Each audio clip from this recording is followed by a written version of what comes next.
Hey, what does success mean to you? Success, I'm going to quote Tony Robbins on this. Yep. Okay? Which is doing what you want, with who you want, where you want, for as long as you want to. Perfect. Yeah. I think it's actually one of the best definitions of success I've ever heard. He packages it really well. Absolutely. Yeah. You know? What is success except being totally happy? He's like the naked chef for life coaches, isn't he? Yeah. Talks to everyone. How does he relate to every single person in the audience? Because he finds, this is like my other tattoo, my ikigai, which is the reason to get up in the morning. Yes. Is that Venn diagram of doing what you're good at, what you get paid for? That's exactly ikigai. Yeah. I showed it to somebody yesterday, and I said, the reason you get up in the morning, and they said, oh, to go to the toilet. I said, no, something else. Yeah. That's the reason you get up at 3 o'clock in the morning. To empty my piss bag. That's right. Yeah. It's actually my reason's always been to find the connection between people of different backgrounds. Yeah. And for that sort of, you can relate that to Walks Out of Work, which was bringing one culture out to another, and also getting up on stage on a ship in front of people of 4 or 5 different countries and bring them all together in one show. So that's what it is. Yeah. And success is right now. Success is, Yeah. us sitting here, We're rich, mate. we are. Yeah. We're up. We're veterans of this, Simon. I realised I haven't even introduced you, and we haven't officially started this podcast. We just started talking. I just came in to borrow. To use the shit up. Tell the story, Simon, The story of what? of why you're here and why you're Adelaide, who you are. I can't pronounce your surname. Sorry, mate. Simon. I'm not being a cunt. Yes, you are.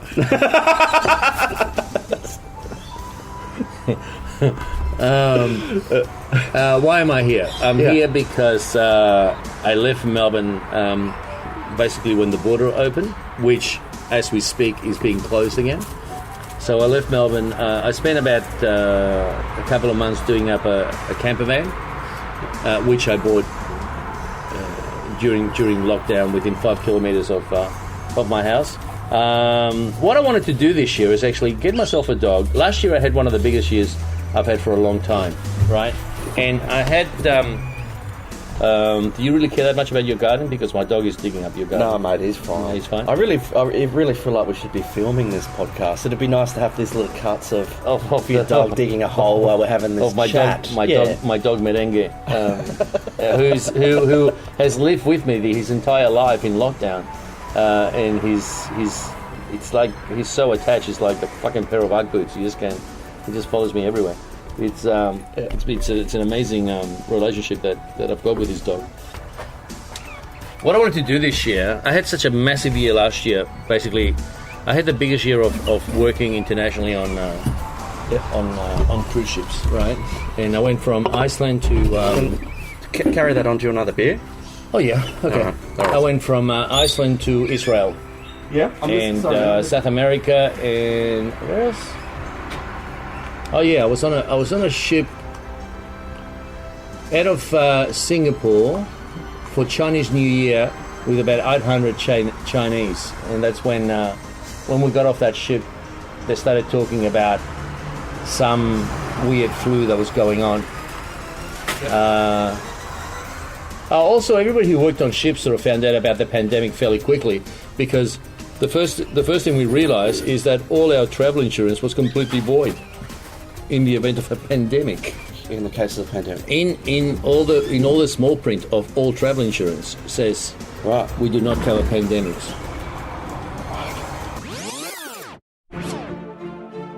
I remember one night I was lying in bed and I was looking at a poster that I've got on the wall from a show called Dissociation, which was a show that I did here in Adelaide.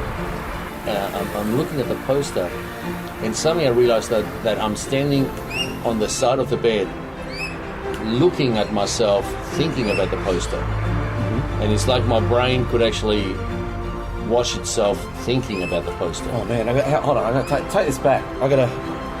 My brain split. That's what I'm saying. Yeah. I'm trying to enter this moment. So can you explain it again for me again, please? Sorry.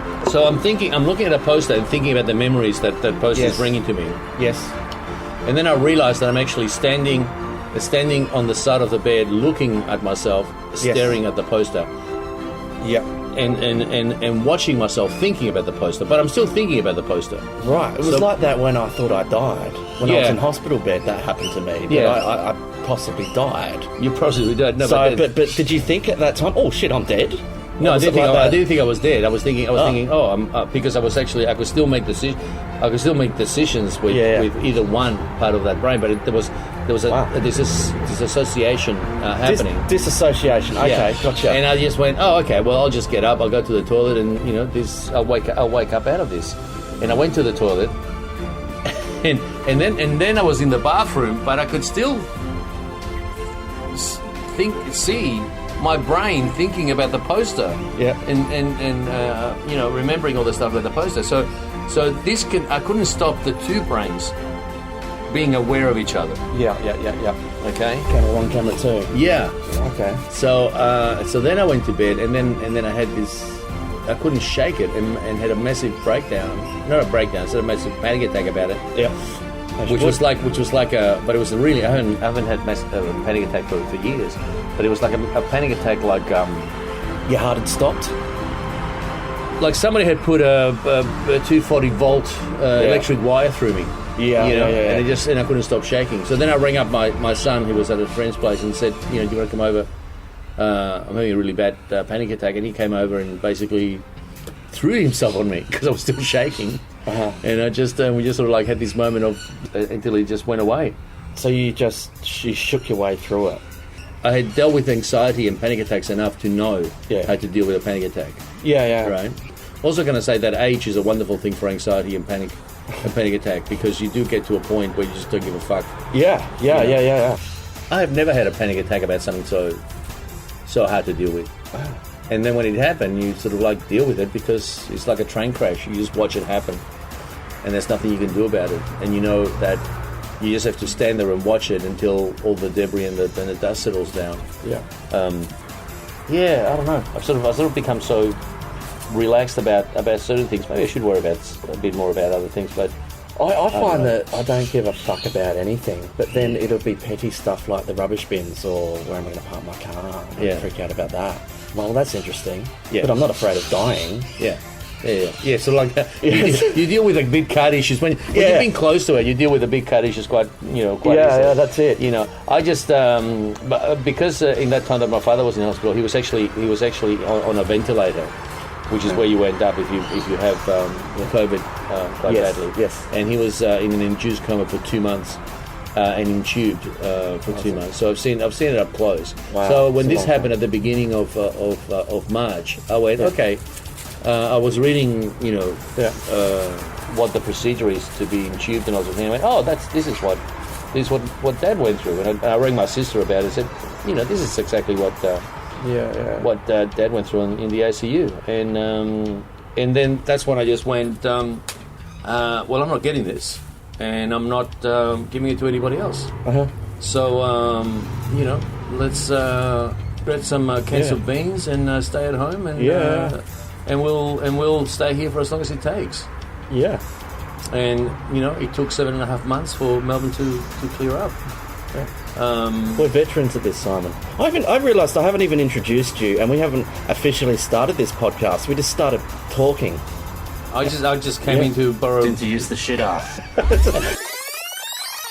And can I say, and I'm going to say this in every fucking podcast that I do, is that any comedian, especially like the well-known professional comedians who put down working on ships, can really go and fuck themselves, because what the first thing they do is actually, a lot of them put down a way of doing comedy which they themselves can't do, which is to get up on stage in front of 1,000 strangers that don't know who they are, and make them laugh. Yep.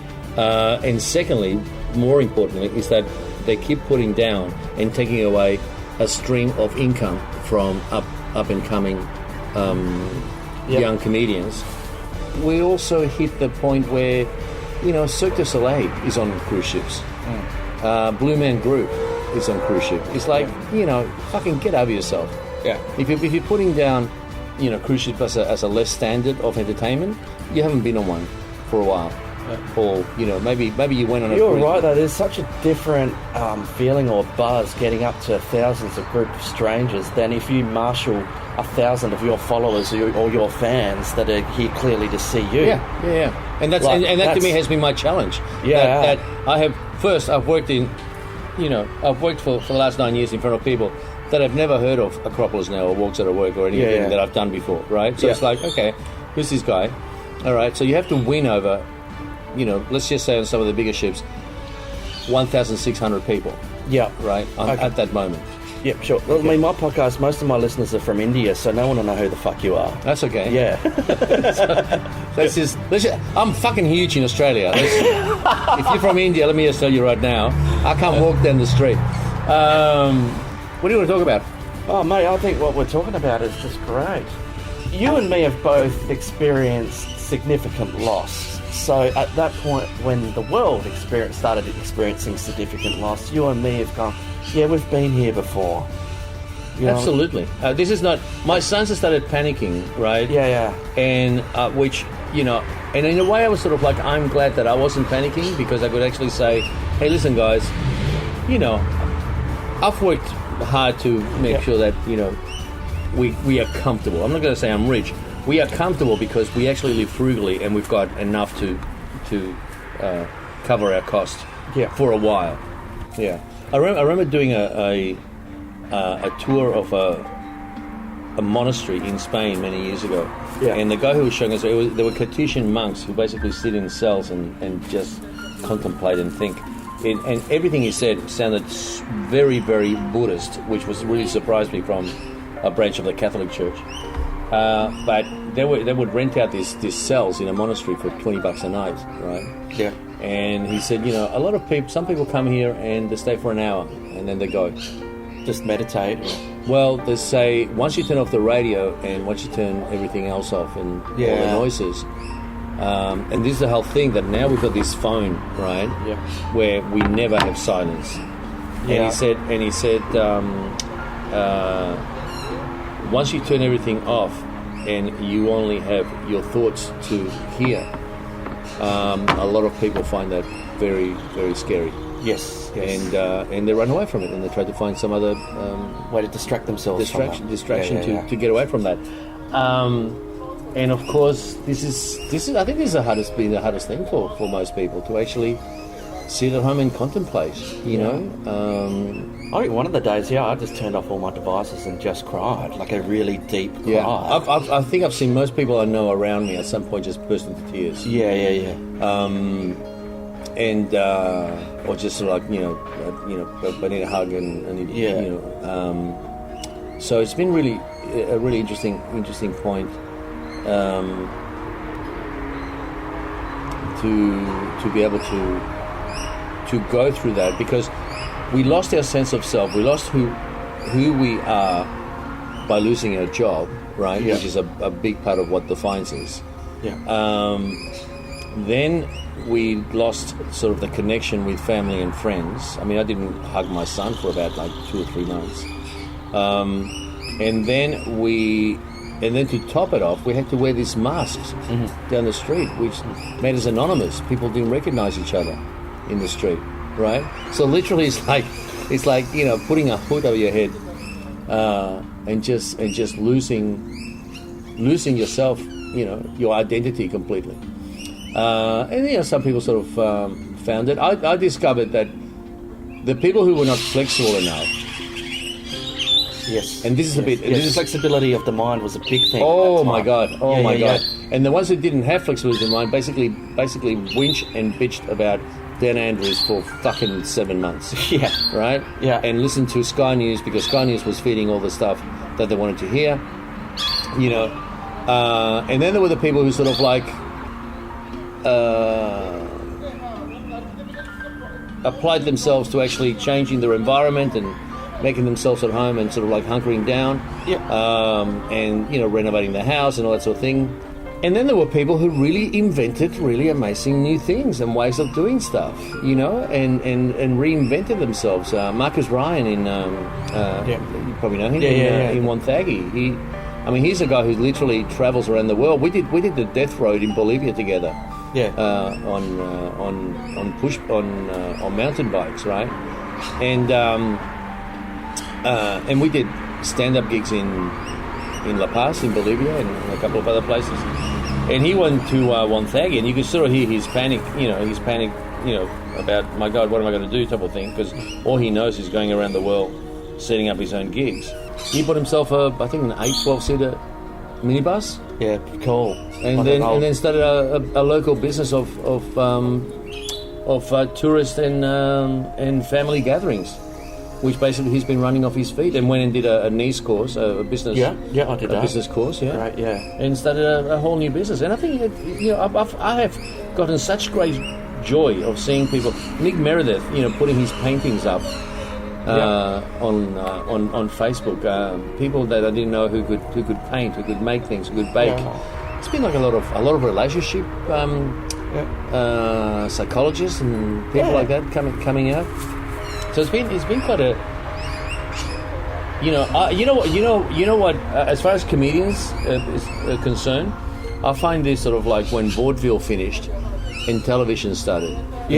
People say that television killed vaudeville, but what killed vaudeville was the lack of flexibility of those performers. Yes, because the vaudeville circuit was so big that it would take you 5 years to go around the world with a 9-minute act.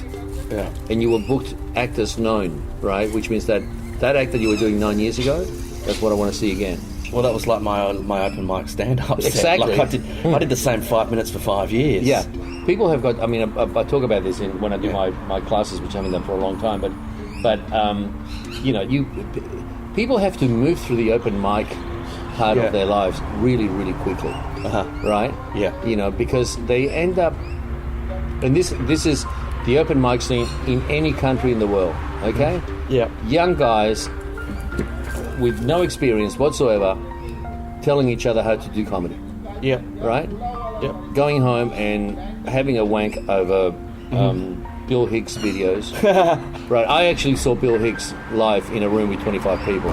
Right. And to this day, I resent not going backstage and asking for my money back. Because Bill Hicks basically didn't care about the audience.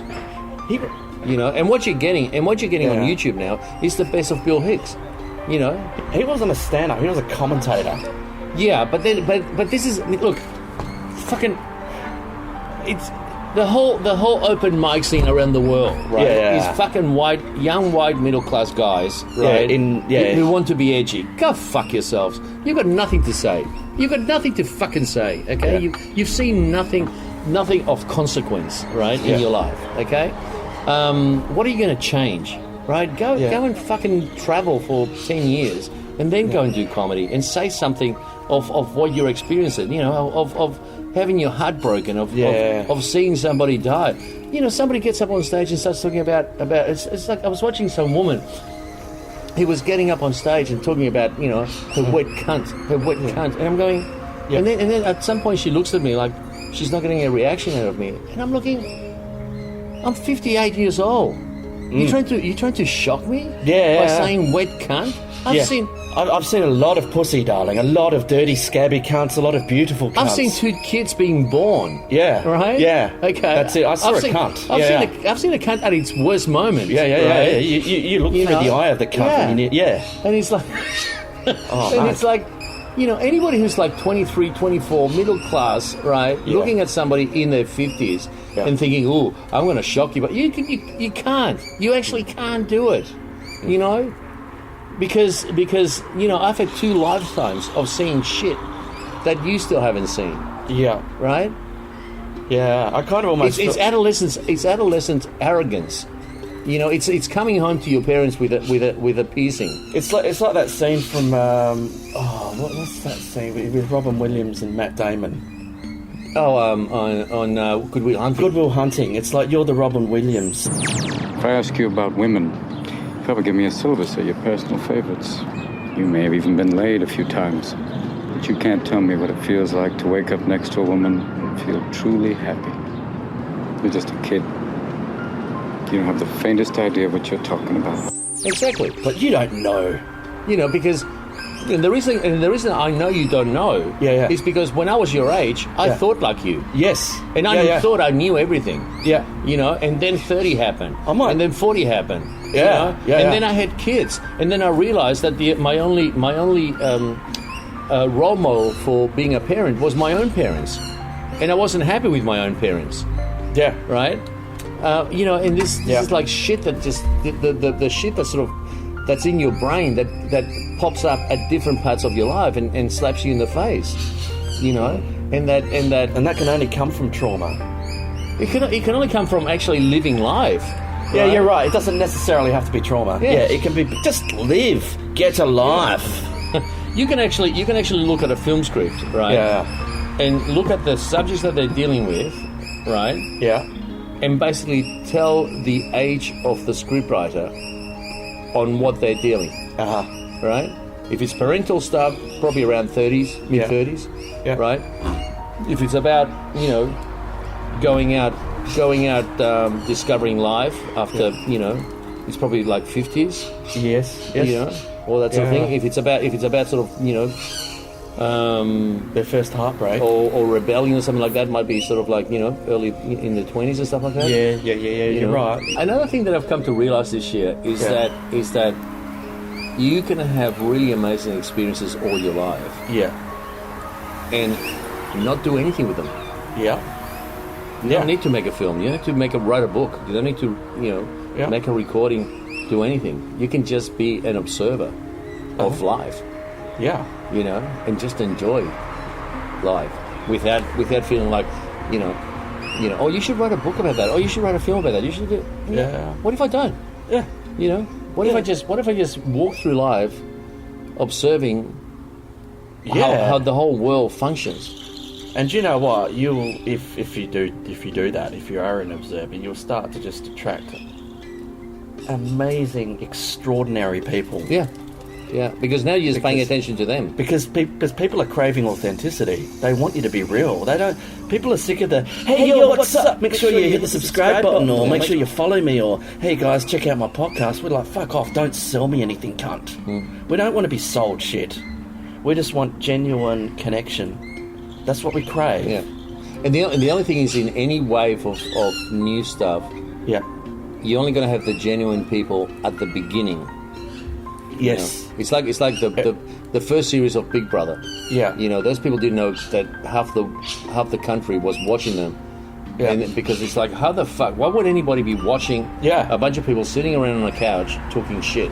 Yeah. It's just ridiculous. Same with Survivor and all those series. It's like then the second series is where you attract all the narcissists, right? Yeah. Because now they know. Yes. They know what the story is, and they'll cattle call. They'll line up for 3 hours to be a part of it. That's right. Yeah. It's like and they go, and they already have in their heads. They already have like how they're going to use this publicity as a launching pad for their career. Yeah, they notice the sparkle dust. They're like attractive, shiny objects, and they all just float around it. And a lot of the comedy scenes it's like that as well. It's like literally like all those open mic around the world is that this is what you do, and this is what comedy is. As soon as somebody says this is what comedy is, this is what jazz is, this is what music is, this is what dancing is, any art form, right? You know that person is not gonna come up with anything new, because all they've done is just set their parameters for what that should be. Yeah. Then somebody comes in and starts, telling a joke, while juggling eggs, or, oh no, that's prop comedy. Yeah. Yeah, well, fucking, he's just... Everyone wants to curate their things, don't they? He was the most interesting thing. He was the most interesting thing or she was the most interesting thing on the lineup, because all I saw was fucking 10 guys in their 20s talking about getting the dick sucked. Talking about the same shit. Yeah. Fuck them. And you all look the same, and you all dress the same, You know, and nobody sort of like has broken the mold. Nobody has looked at everyone and went, hey, I'm going to be totally different from these guys, you know. I've got to tell you though that those people get left behind very quickly. Yeah. Because as soon as somebody comes in who does anything slightly different, you know. I'm really interested to see how the Adelaide Fringe is going to go this year. Like, it can go two ways. And I think it's going to be good. I think it's going to be good because we are feeling like we've got nothing to lose. Yes, and that's a beautiful place to be. That is a great place to be. Yeah, I'm there too. Place to be. I'm there. You know, I don't have a career to lose. I don't give a fuck. You know. Yeah. So basically, you can actually get up on stage and do anything. So how much did your life change when you got sick? Significantly, mate. I was similar to your father. I was in a coma, but only for 3 weeks. Right. So I was on a ventilator, and actually the day I came out of the coma, I was going to get a tracheotomy, and my parents just signed off on it. And it was just interesting that day I just pulled all the cords out of my face. Wow. And just stood up in a high fever, and I was just paralysed. Just my only thing I could move was this little claw here and my face, my eyes. The rest was just dead meat. Wow. So I spent 3 days just staring at my toes. Like complete paralysis. Stuck in your own fucking head. That scary place that you were talking about. But just seeing a brick wall, glass. Yeah. And seeing my parents, seeing my girlfriend, and trying to communicate and tell them that I'm still here. Yeah. Because they were talking to me. And I didn't know if I was... if I could hear them. They didn't know if I was there, but they were just talking to me. And I'd do stuff like that only, like apparently what they were doing is they knew I was there because they could see my eyeballs rolling. The back of my head, so that must have been my only faculty at that time was I can move my fucking eyeball. That was my only neurological connection I could make was my eyeball. Yeah. Just to tell them that I'm okay. Yeah, yeah. That fucking changed me. Butterfly in the diving bell. Yeah. Yeah. Wow. Just like. Did you feel bad for you or bad for them or all together? I felt bad for them. I was loving life. All of a sudden I didn't have to go to work. It didn't matter. I didn't have to do anything. I was in a hospital bed. I didn't have to deal with that stuff that I thought was fucking important, like paying the mortgage or, you know, telling my boss that I can't come in to do his fucking which is an attraction of getting sick. Yeah, or suicide. Yeah, that you can actually just like take your hands off the wheel and say, "Oh, I'm sick. I'm not responsible for anything." Yeah, beautiful. But I felt that watching them, watching how it impacted them, watching my mum, like think she's going to lose her boy, like watching that, I saw that, just terrified. Hey, I'm okay. That's fucking horrible. Like, but you couldn't tell her that. I couldn't tell her that. Right. Oh. Apparently I'm sitting there and I'm typing. I'm just typing, and I'm still in work mode, right? And I'll start like Minority Report, just flicking through all these windows and tabs and just, you know, busy as fuck. Just rat race stuff. And I go, oh, what's your name, mate? I'll buy you a fucking car, mate. Oh, yeah, I'll get you a little Ford Getz. That seems like your go. I'll get, and they're like just buying shit online, swiping, doing all that stuff. And this was 2013. Mm-hmm. This was early iPhone, but I'm swiping and zooming in, and I'm on a different plane altogether. My life is broken down into code, like on the Matrix. So there was no fucking white light, fucking ghost bullshit. It was just I could see zeros and ones and this total breakdown, and my whole life got broken down into memories. How do you then... Okay, so when I had a nervous breakdown, right, I felt like the whole house, which was my life, sort of collapsed. And then there was because I felt like nothing that I had done before had worked for me. Yeah. And nothing that I had done before was actually useful to me now.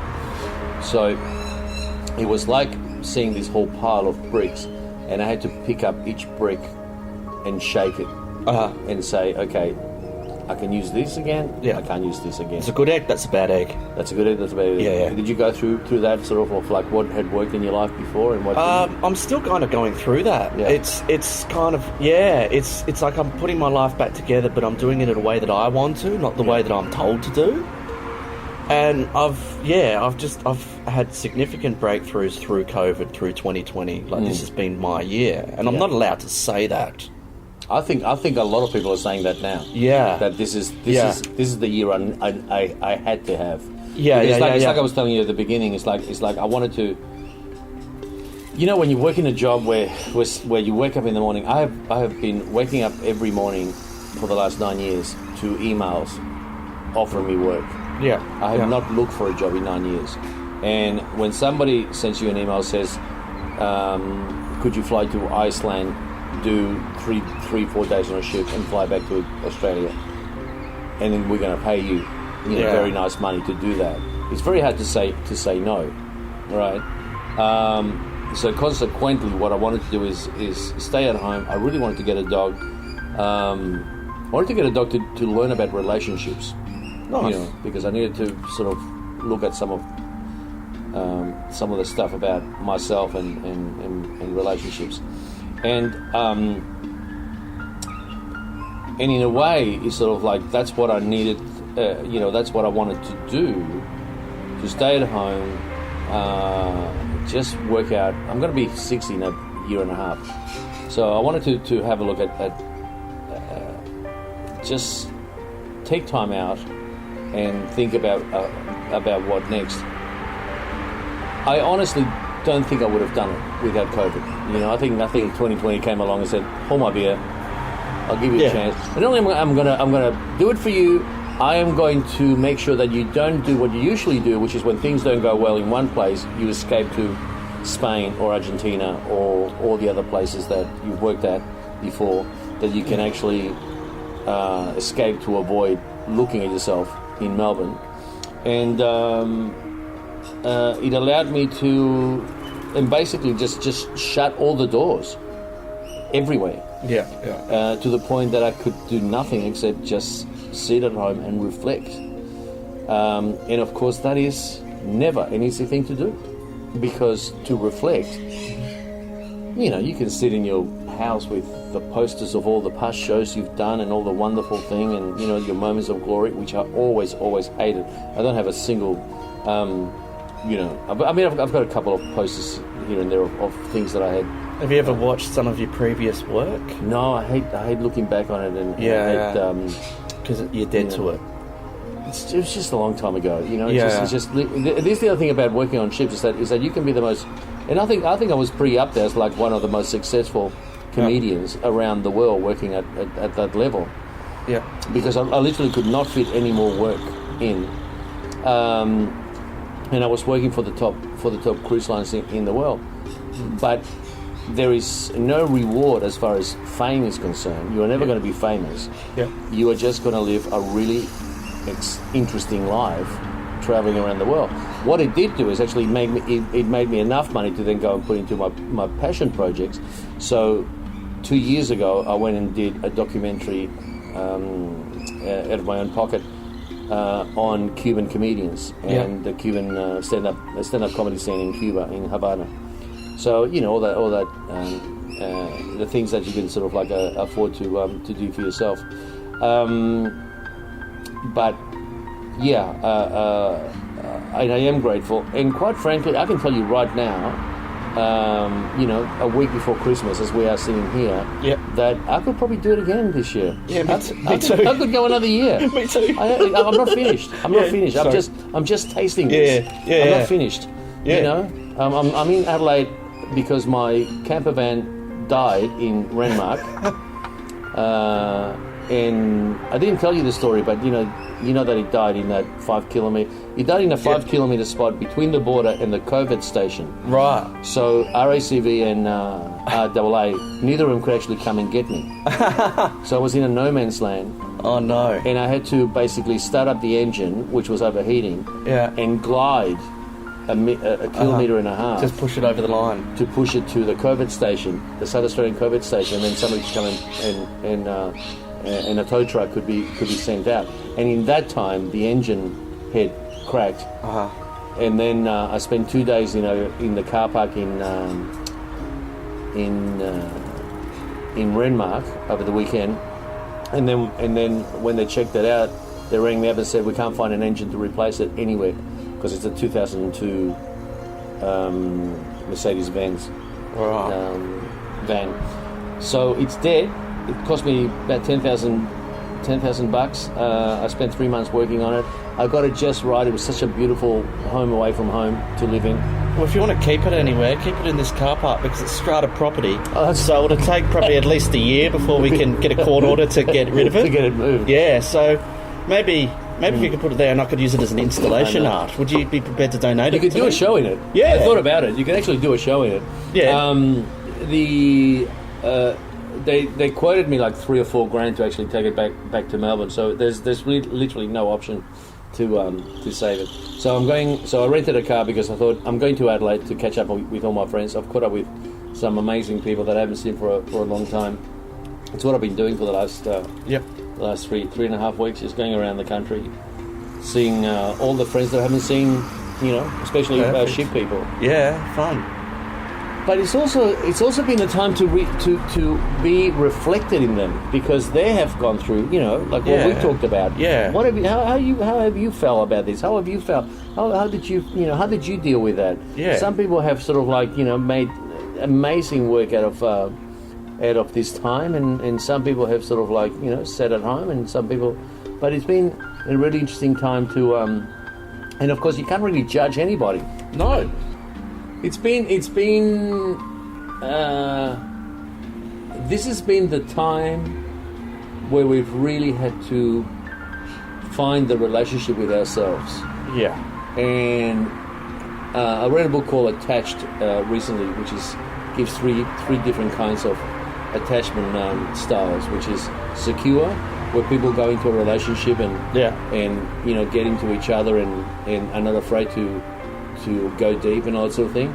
Anxious, which is sort of people that are just sort of feel like they need the attention of the other person and they get very jealous and very controlling. Yeah. And then there is avoidant, which is the kind of person that sort of like, I love you dearly, but we don't have to call each other every day, and if maybe be in a long distance relationship and all that sort of thing. I think we have the same attachment styles with ourselves. Yeah. About who we are, who we need to be, whether we actually, and what this time has done is actually forced us to go deep. Yeah. Really. Yeah. And that's what happened in Melbourne. So, and that's why I hate one of the reasons why I'm going to let you run for a little.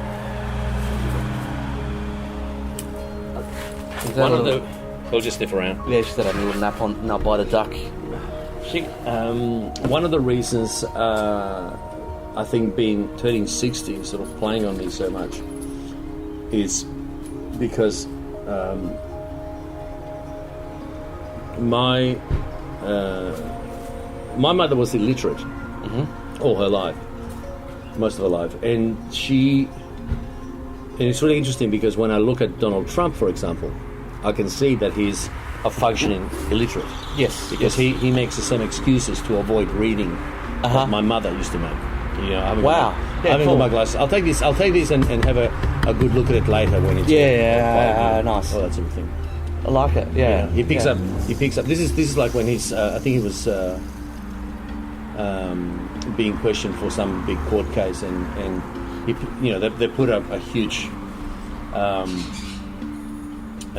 block of evidence in front of him, and he picks it up, and you can see the way his eyes are scanning across the page, that you can tell that this is not a man who reads. You know, because it's just like his eyes are just like floating around It's the a page. seeing hieroglyph. Yeah. They're just bouncing over the page. Yeah. And you know, just looking over his nose, like putting on the look of somebody reading. Yeah. That sort of thing. Why doesn't he just admit to it and then have someone read Because it he's for the him? president of the United States. That's why. And it might be a bit embarrassing. Yeah. To the fact that an illiterate man has actually reached that level. Yeah. And so I grew up, you know, reading, doing all the paperwork and reading stuff for mother, writing letters. I would actually write the letters for her to send to her mother, right? And you know, being a whingy teenager, I would just sort of like always go, oh no, I don't feel like doing this, you know. And of course now they're both dead, so that's something that's sort of like, you know, one of those if I could go back in time type of things. Anyway, she went back to Spain. She retired, went back to Spain, met some ladies of her own age of the same time that they all grew up in Spain, which was, you know, almost like a third world country in those days. And she went back to school and learned to read and write at the age of 60. You know. Yeah. And one day I was sitting at home, and I went down to the letterbox, and there was a letter, and it was a letter with my mother's writing, right? And I opened it up and I looked at it and I went, oh, I got a letter from my mother for the first time in my life. Wow. Which is this one. That's your tattoo On my arm. Yeah. Wow. And so it sort of plays on me as to what's left to learn. What skill are we going to learn at the age of 60 that's going to change our lives? You know? Have you got an answer yet? No, I don't. But, you know, it might be the skill to actually live life and actually and enjoy life and have something. And so that if I want to get back on stage again, I don't know. I really like people like George Carlin and some of the older comedians who have become sort of philosophers in their old age. Yeah. So this is the other interesting thing about being on the ships is that I've actually sat down to dinner with so many very intelligent, and by intelligent I mean someone who's like a neurosurgeon or somebody who, you know, has had to go through a fairly intensive career and university degree, and who is a Trump supporter. Yeah. And, you know, that's a conversation that really you don't want to miss, because you want to know how. Yeah. How do you, right? Justify, you know, following someone like that? You know, and not judge, just listen, and sit back and listen, because you know, and then you realise how you know Trump became president of the United States, and of course, and now you've got, you know, the thing is Biden and Kamala Harris are going to start getting now, who are palatable versions of the American system. You know, an American system which since slavery has tried to work every single way it can to pay people as little as possible to work for them. Sorry to cut you off. Can I just take a break and change the batteries? Absolutely. Yeah, cool. Got these CCs too. Oh, thanks. Well, I've only got 15 seconds to say this, so I'm recording on the shitter. Please check out the Attitude Consultant, attitudeconsultant.com, or you can find it on any of your streaming apps. Fuck, I've got 5 seconds left. They're just kicking tyres and, you know, or just looking for short ways, you know, shortcuts too. Yeah, well, some people might just be happy to have a job and keep that job so that they can... Which there's nothing wrong with that. Yeah, and that's great. If they're happy, that's great. And they're totally content with knowing that they're never going to love what they do. Yeah. And they're content with that. I used to be that, but then I just got sick. Yeah. You're also never always going to love doing comedy. No. There's going to be some really shitty days. Yeah. So many people just want to be famous, and you can see it. They want it bad. Yeah. What's your take on fame? Fame is a necessity if you actually want to have a a successful career that also makes you, pays for. Yeah.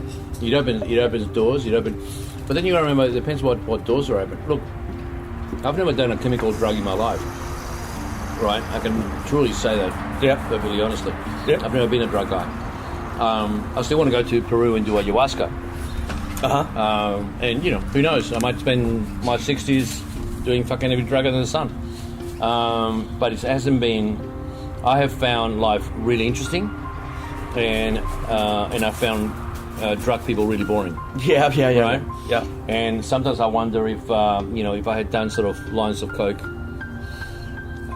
in the bathroom at the Logies, if my life would have been different. But then I get the feeling that I would have been working with also people that I didn't want to work with. Yep. So I'm quite happy with all those decisions. And you know what? I've actually during the lockdown in Melbourne, I started getting A lot of external. There's some wildlife here. Yeah, those miners come in and bully the native.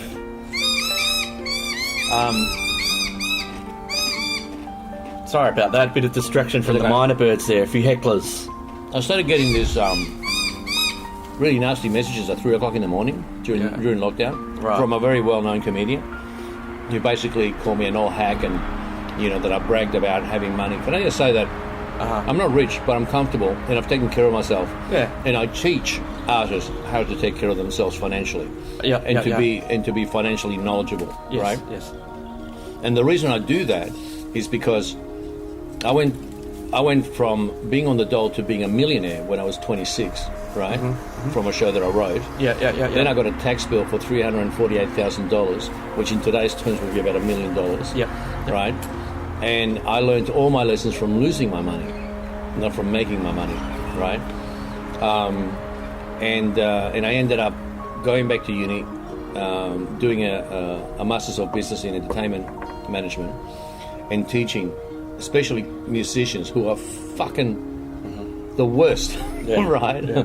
At monetizing their art. I was also the first Spanish comedian to be invited to Montreal Comedy Festival, and it astounds me. I did a couple of papers on Montreal because there's no other city in the world that can make money from the arts like Montreal. This is a city that has got the Montreal.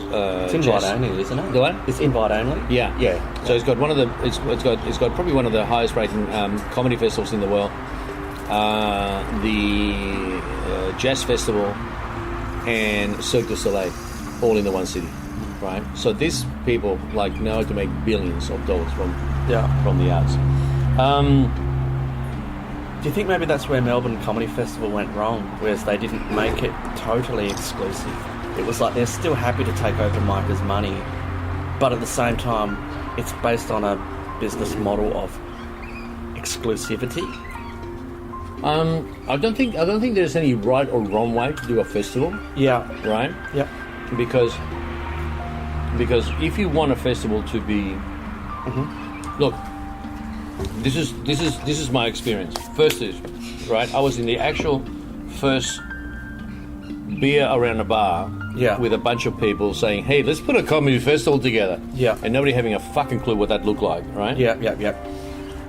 To what the comedy festival is now. Yeah. Okay? You created the angel dust, mate. You were the there. angel dust. Yeah. Then I went traveling and I went to Montreal during the festival, right? And which was all invite. It was all A-list.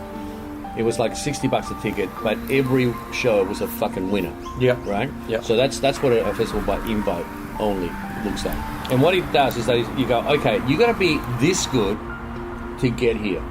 Yeah. Right? Yep.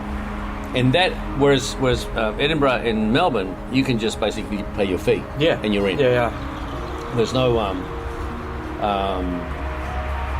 quality control. Yes. To put it bluntly. Yeah.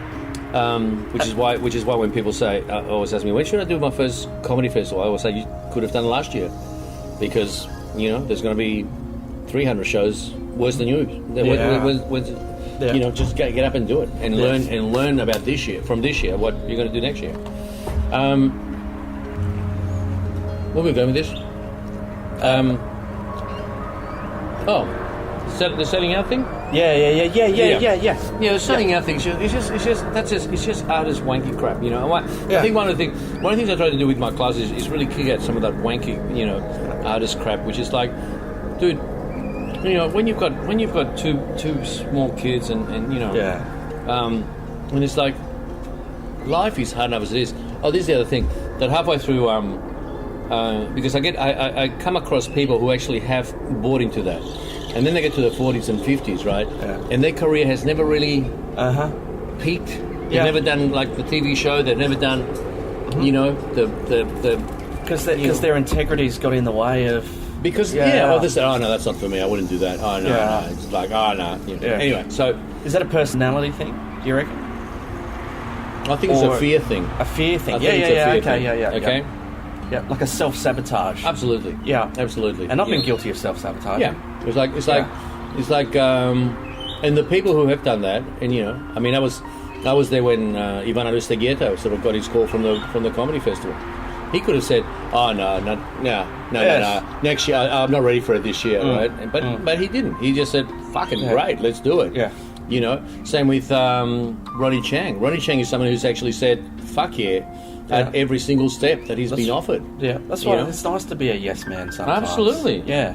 You know, well, it's just like, you know, and you get offered to do a sitcom and you go, fuck yeah, how hard can it be? I mean, you know, there's some shit sitcoms on air. Well, you got invited to be on an award-nominated podcast and you're like, fuck yeah. And here we are. Yeah. You know, 2 beers, that's all it took to get me here. You know, it's cheap. Yeah. But it's funny because during the lockdown, I started getting these really, really nasty messages from a well-known comic who was calling me an old hack, and the fact that I was bragging about the fact that, you know, that I had money and stuff like that. And it was just like, and I just wrote back to him and said, read this back to you. Did you even write back? See, I just ignore it. No, because I knew him well. And right? And then he came into this really nasty thing because this guy was really, you know. And it's like worse than a cockpick, isn't it? Like you'd rather him send you a cockpick. Would you prefer that? Like, send a dick pic, mate. Yeah, it'd be shorter. And so I sent him back, and then of course I started biting, and cool. And then he kept at it, and it was really, really, really nasty. And then of course at the end of the day, I'm just going, okay, I know who you are. Yeah. I know who your girlfriend is, right? Yeah. What are you doing at fucking 3? And also you have never had that fucking peak in your career, right? Right. So you're sending me stuff, sort of saying things like, you know.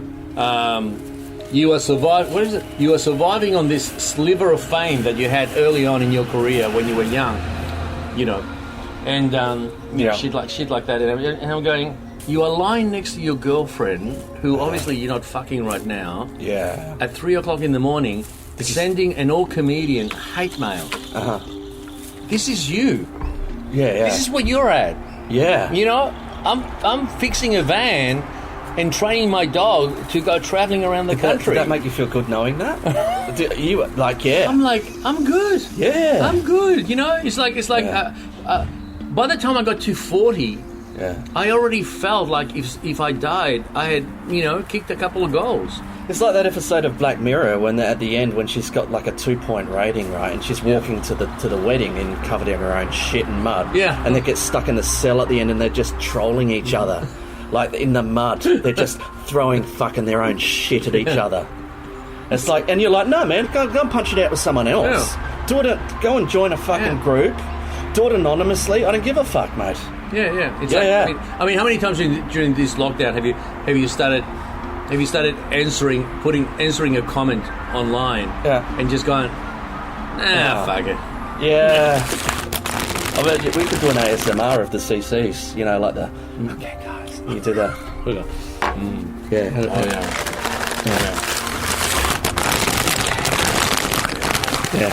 So this is a comedy masterclass workshop at the moment, or fun shop as Anthony Robbins would call it, because you know no one wants to work. We want to have fun, don't we? Yeah. Let's have some fun. All right. Yeah. Do you want to ask me anything else? Oh, you want to fuck off, mate? I'm going to start wrapping up. Yeah. No worries, mate. Hey, what does success mean to you? Success. I'm going to quote Tony Robbins on this. Yep. Okay, which is doing what you want with who you want, where you want, for as long as you want to. Perfect. Yeah, I think it's actually one of the best definitions of success I've ever heard. So that's what it is. Yeah, and success is right now. Success is Yeah. us sitting here. We're rich, mate. We are. Yeah. Yeah. You got a beautiful. Yes. Well, Yep. Thank you so much. oh, I'm sorry. He was out the front, and I thought, oh. No, he's actually Thank you so much. He could be thank you. No, that's all right. I was just out the front, and I thought, because my friend has the Senji. Oh really? Yeah, so Yeah, he's actually still quite young. 6 months. Oh, 6 months. Yeah, but he's a lockdown dog. Okay. He's been locked down in Melbourne all his Oh, life, okay. so he's really attached. Yeah. So he knows not to. Yeah, he was just sniffing out the front, and I thought, Yeah. oh no, like someone's Yeah. puppy. So yeah. So I let him go because to actually keep him tied up. So you'd have a missed call from my number. Oh, have you? Oh, you ran on that? Oh, great. See? Right, thank you. Okay. What's his name? Meninga. Meninga. Yeah, that's what I thought. I wasn't Yeah. sure if that was wrong. Yeah. Oh, thanks for that. Oh, that's good. Cool. Okay. Hey, Meninga, come here because we're actually gonna make a move. Yeah. Thanks, Vincent. Come here. Hey. We spent most of the time like chilling out indoors. Well, I guess you were able to go out exercising. We've been travelling for a month, Yeah. so he's actually that's why I'm actually okay with him. He's exercising.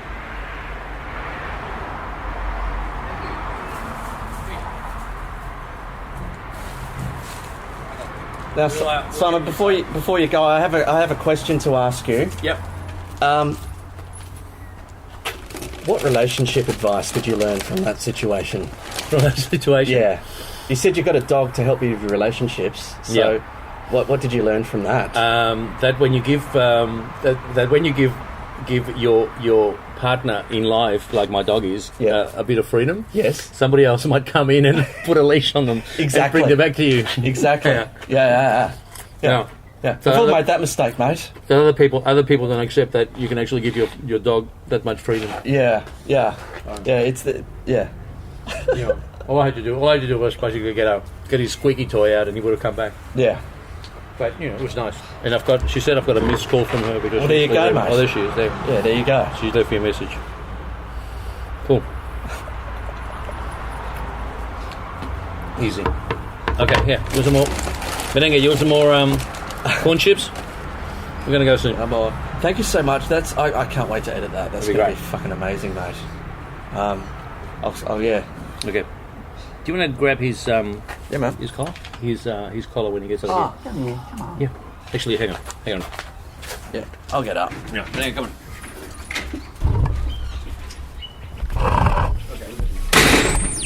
Saved voice messages received today at 2:58 p.m.